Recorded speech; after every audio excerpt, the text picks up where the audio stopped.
Subscribe now and press the bell icon.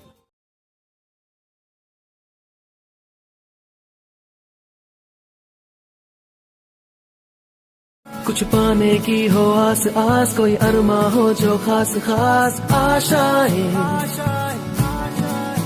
प्रश्न क्रमांक 7। पहले तो पूरा सवाल ढंग से पढ़ना है। इसमें ध्यान से सुनो। रेशमा बाजार जाती है और उसने 2 तरह के पैकेट पी और क्यू खरीदती है।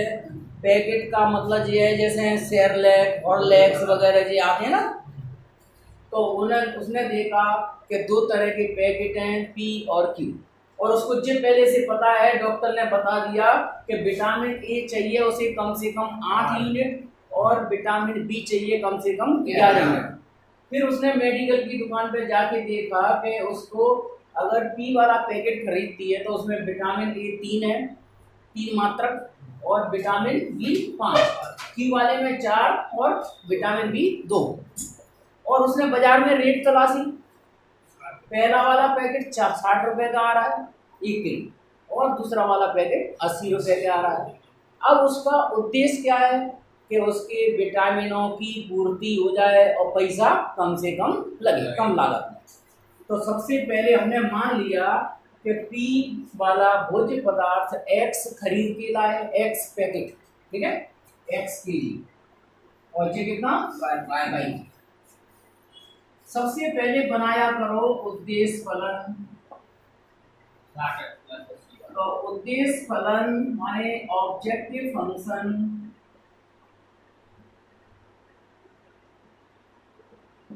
Optimise to maximum and minimum value. हाँ, ऑब्जेक्टिव फलन मतलब उद्देश्य फलन क्या है उसका? न्यूनतम लागत। न्यूनतम लागत, न्यूनतम लागत माने मिनिमम खर्चा होना चाहिए उसका। तो देखो, अगर x kg पैकेट पी लाती है, पी वाला लाती है, तो इस पे एक कितने का आ रहा है? 60 रुपए का। तो 60x रुपीस खर्च हो जाएंगे उसके पी वाले पैकेट पर, है ना, और 80 बाई खर्च हो जाएंगे क्यू वाले। भाई एक 80 का आ रहा है, बाई खरीदने लाता है, बाई माने 2 या 4 जितने भी लाए, तो 80 का गुणा करना पड़ेगा। ये न्यूनतम होना चाहिए। अब आता है अपना उद्देश्य फलन, हो गया। अब लिखेंगे व्यवहार रूल। हाँ, सब्जेक्ट टू कॉन्स्टेंट्स। हाँ बताओ, विटामिन ए के लिए 3x प्लस 4 ना, विटामिन ए नीचे चल, हाँ विटामिन ए से देना चाहिए 3x प्लस 4y, और ये होना चाहिए 8 या 8 से ज्यादा, ठीक है। विटामिन बी बोलो, हाँ vitamin E 5x plus 2y, और ये होना चाहिए 11 या 11 से ज्यादा, ठीक है। x greater than 0, y greater than 0 हर सवाल में तुम्हें लिख देंगे। इसका मतलब होता है कि x और y धनात्मक होना चाहिए, क्योंकि तुम जानते हो कि पैकेट में ऋणात्मक तो हो नहीं सकती। कोई कहे -5 पैकेट खरीद के लाए बाजार से, तो -5 तो उत्तर नहीं आ सकता, इसलिए लिखा जाता है x और y दोनों क्या पॉजिटिव। अब हम क्या करेंगे, इनके लिए टेबल बनाए 3 कॉलम वाली। स्टेप से जी स्टेप 1 में हो गया, शुरू से लिखते हैं। हाँ, in equation first, in equation second, 3 column 1 2 3, 2 रो, ये x y 0 0। यहाँ के बाद तो हल उसी तरह से चलेगा जैसे पिछले सवाल। समीकरण में बनने माने रट्टा खत्म। चलो, y की जगह 0 रखो समीकरण 1 में, y की तो x बराबर 8/3, 8 बटे 3 आएगा। y 0 करेंगे तो हाँ, और अगर x 0 करेंगे तो y कितना अब आएगा y के सामने। हाँ, अब आ जाओ समीकरण 2 में y, पहले y को 0 कर दो 11 बटे 5 और x को 0 कर दें तो 11 बटे 2। ठीक है, चलो अब मैं जा टेबल को तो हटा देता हूँ। टेबल बना दिए पेपर नहीं और बना दो तो कोई दिक्कत नहीं, कोई नंबर थोड़ी काट लेगा।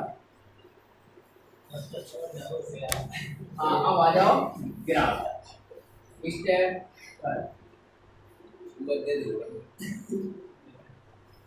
ग्राफ आलेख।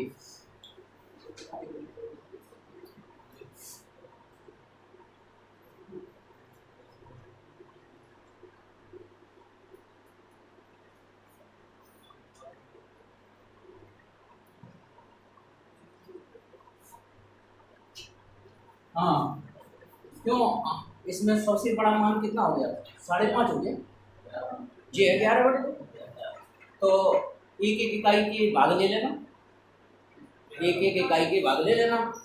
तो जी बताओ 8 बटे 3 कहाँ पे आएगा?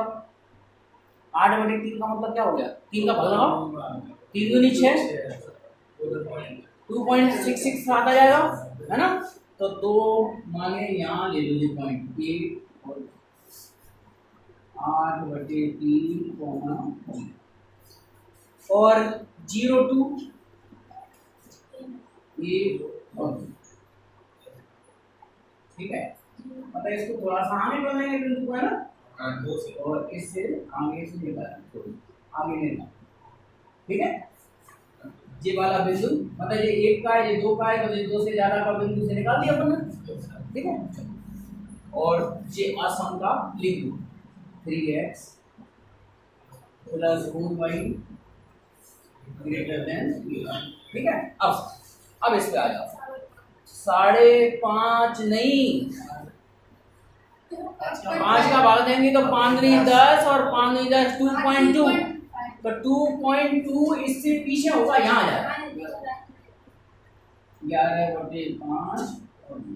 जी बिल्कुल अंदाज लगा कर भेजना। देखो जे 2.6 तो जे आगे रहेगा। जी कितना है? 2.2 है ना, 2.2 है ना। 5 दूनी 10, 1 बचेगा 0, 5 दूनी 10, 2.2 आएगा। चल ठीक है। और जी वाला पॉइंट कितना था? ये वाला 0 ठीक है। अब ऐसे आ जाओ 11.5 वाला पॉइंट हो गया। अब आ जाए 0 11 बटे 2। 11 बटे 2 माने 11 के आधे 5.5, 5.5 माने 1 2 3 4 5 यहाँ। ठीक है, इन दोनों बिंदुओं को मिला ये समीकरण। ठीक है, अब अपन क्या लिखेंगे? सब का सब। ठीक है, तो यहाँ लिखेंगे असमता। हाँ, असमता 1 व 2 में x बराबर 0 y बराबर 0 रखो तो 0 ये असत्य आ रहा है ना। इसमें भी रखो x और y दोनों की जगह 0 तो ये भी असत्य आ रहा है। असत्य आ रहा है तो तीर किधर लगेंगे? बाहर की तरफ, मूल बिंदु से। तो पहले समीकरण 1 के तीर लगा दो, इसके भी तीर लगा दो।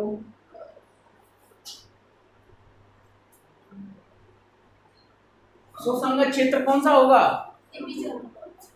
जी, अरे यहाँ मिलेंगे खुले क्षेत्र में है ना। अपरिबद्ध माने अनबाउंडेड।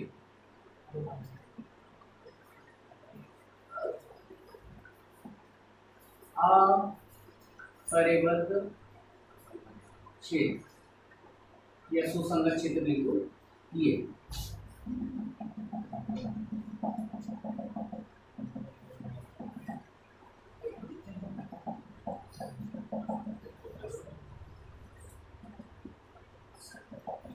पेंसिल से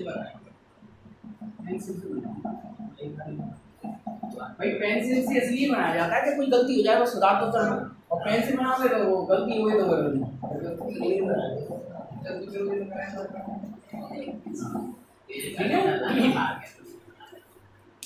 बिंदु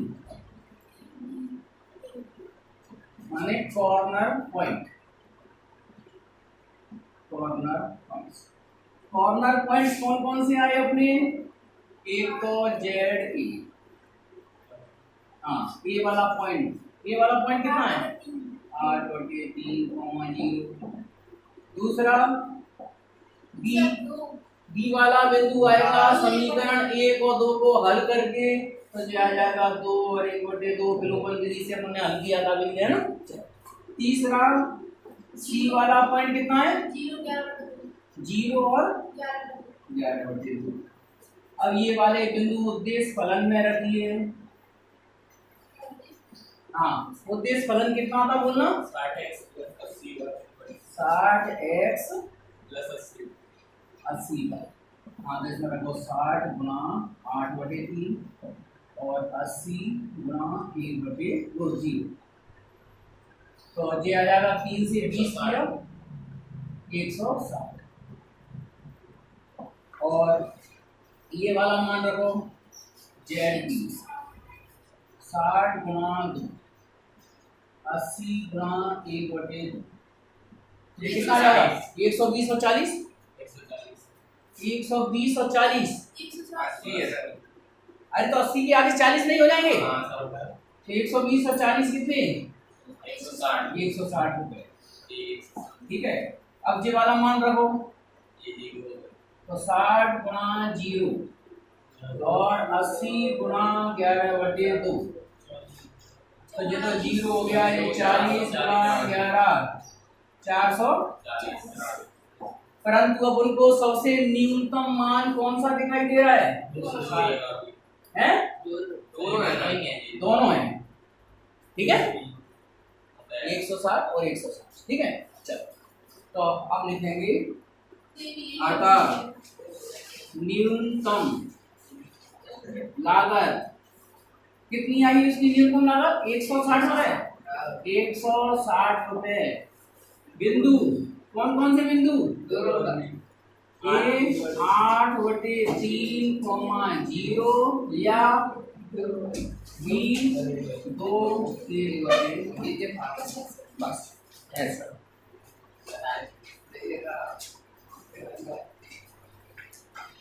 बताना उदाहरण करें तो हिंदी में समझ आएगा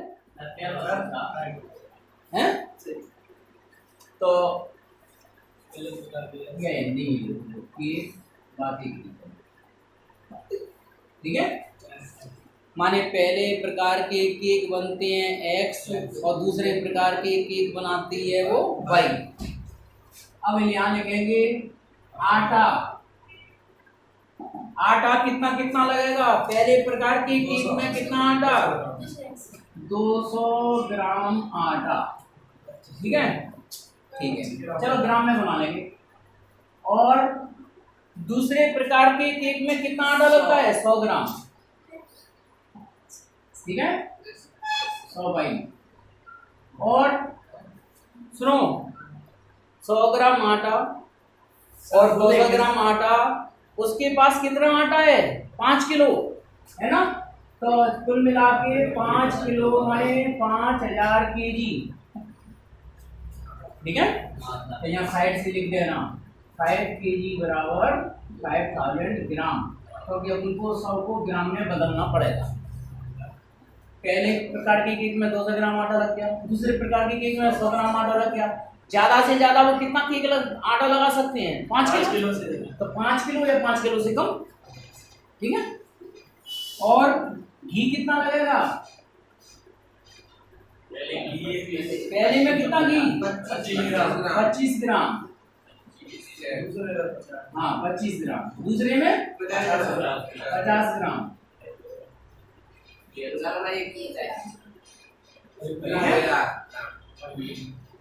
100 ग्राम मतलब पहले वाले में 25 ग्राम, दूसरे वाले में 50 ग्राम घी लगता है।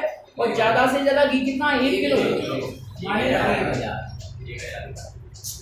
ठीक है, और ये लिख देंगे x greater than 0 y greater than 0। बस उद्देश्य फलन क्या है इसका, चलो यहाँ लिखना उद्देश्य फलन। तो उद्देश्य फलन माने ऑब्जेक्टिव फंक्शन नहीं, ऑब्जेक्टिव फंक्शन का मतलब हो गया मैक्सिमम z होना चाहिए कितना x प्लस वाई, केकों की संख्या ज्यादा से ज्यादा होना चाहिए टोटल। भाई x वाले पहले केक हो गए, y दूसरे केक हो गए, ये ज्यादा से ज्यादा क्या होना चाहिए, मतलब इनका योग ज्यादा होना चाहिए, है ना। अब अपन इसको हल करते हैं। एक बार फिर समझ, प्रश्न क्रमांक 8 में पहले प्रकार के केक कितने बनाए वो x, दूसरे प्रकार के केक कितने बनाए y। अब अपना उद्देश्य फलन है अधिकतम केक बनना चाहिए, माने दोनों का योग ज्यादा से ज्यादा होना चाहिए। और पहले प्रकार के केक में कितना आटा लग रहा है 200 ग्राम, दूसरे प्रकार के केक में लग रहा है 100 ग्राम आटा, और उसके पास कितना आटा है 5 किलो। 5 किलो या 5, जैसे हमारे घर में 5 किलो आटा हो तो हम 5 किलो या 5 किलो से कम आटे का यूज कर पाएंगे, ज्यादा तो करेंगे नहीं, ठीक है। चलो, और घी कितना लगेगा 25 ग्राम पहले प्रकार के को, 50 ग्राम दूसरे प्रकार के केक को लग जाएगा। इस तरह से 1 किलो घी उसके पास है तो 1 किलो या 1 किलो से कम का उपयोग कर पाएगा, है ना। और x greater than 0 y greater than 0 लिखना ही लिखना है। इसके बाद स्टेप सेकंड, हाँ टेबल बनाओ।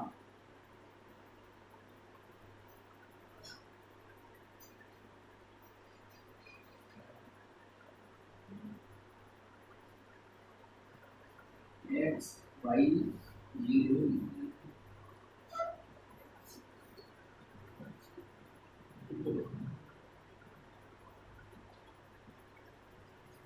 हाँ पुष्पेंद्र बताओ, अगर समीकरण 1 में समीकरण 1 में x बराबर y बराबर 0 रखें तो x कितना आएगा 25। शाबाश सुरेंद्र, वाह 25 जैसे ही। और अगर x को 0 कर दिया जाए तो y बराबर 50, ठीक है। और अब बताओ समीकरण 2 पे आ जाओ, y को 0 कर दो तो x कितना 1000 में 25 का भाग है 40, और अगर x को 0 कर दें तो 0 और कितना 20, ठीक है। अब इसके बाद चलो ग्राफ यही बनाना है, ये ऐसा तो सब सब देख लो। अब लिखेंगे आशंकाएं माने इंडिकेशंस 1 and 2। क्या रखेंगे इसमें x = 0 y = 0। तो 0 लेस देन 5000 ये क्या है सत्य, है ना, ट्रू, और ये भी सत्य है, ट्रू, ठीक है। अब बनाएंगे इधर ग्राफ। स्टेप 3,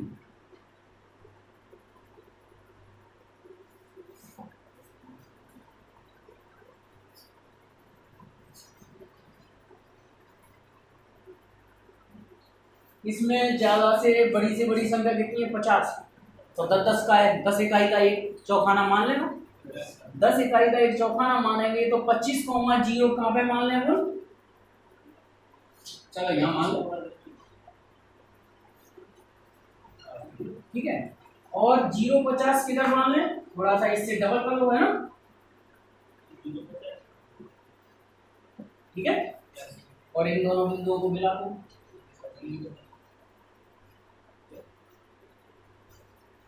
और 40,0 इससे आगे आ जाएगा, यह मान लो,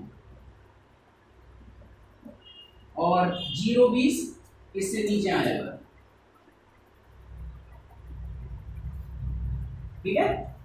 दोनों क्या हो रहे हैं सत्य हो रहे हैं, तो इनकी दिशाएं मूल बिंदु की तरफ कर दो,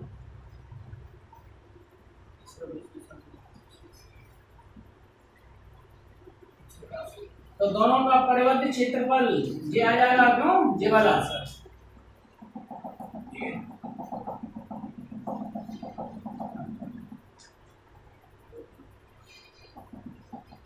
इसको बोलेंगे परिबद्ध क्षेत्र, हाँ, बाउंडेड रीजन, ठीक है। हाँ सुसंगत क्षेत्र लिखो उसको, चलो परिवर्तित क्षेत्र या सुसंगत क्षेत्र, हाँ इसी, ये एफ आर का मतलब होता है फिजिबल रीजन, फिजिबल रीजन माने सुसंगत क्षेत्र। हाँ अब इसके कॉर्नर पॉइंट,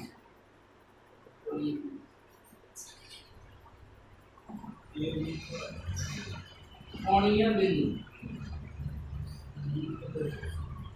नंबर 1, कौन सा है? तो 0 0 है ना, 0 A B C।